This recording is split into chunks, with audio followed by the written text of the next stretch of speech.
महाराष्ट्रातील number 1 TV channel आवाज TV, आवाज आपल्या सर्वांचा। टक्कर में संघर्ष और जुल्म की टक्कर में संघर्ष जिंदाबाद जिंदाबाद। हम सब एक है, हम सब एक सदैव नहीं घेतल्याशिवाय राहत नाही। महाराष्ट्र कामगार संघटनेचा विजय असो। हम सब एक है, हम सब एक है। इन्कलाब जिंदाबाद।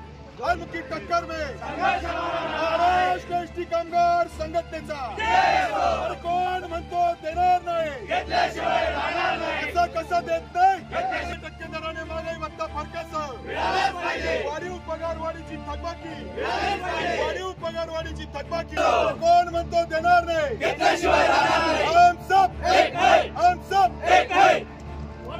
हम सब एक है। कोण कसा देत नाही घेतल्याशिवाय राहत नाही।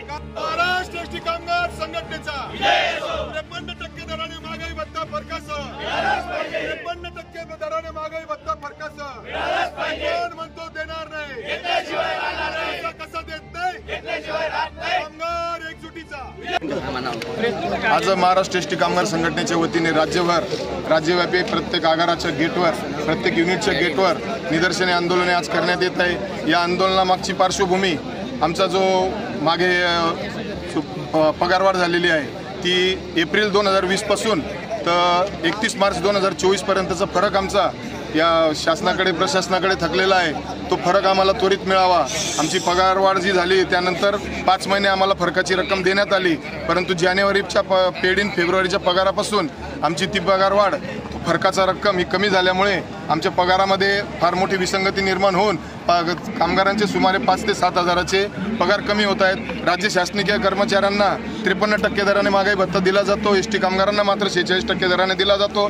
तो आमचा 53% दराने देण्यात यावा व त्याचा फरक देखील कामगारांना देण्यात यावा अशा प्रमुख मागण्यांसह इतर अनेक मागण्यांसाठी आज आम्ही येथे आंदोलन करत आहोत। आज धुळे आगाराच्या गेटवर हे आंदोलन संपन्न होत आहे। आपल्या माध्यमातून रोजच्या ताज्या घडामोडींसाठी आवाज टीव्हीला सबस्क्राइब करा आणि बेल आयकॉन प्रेस करा।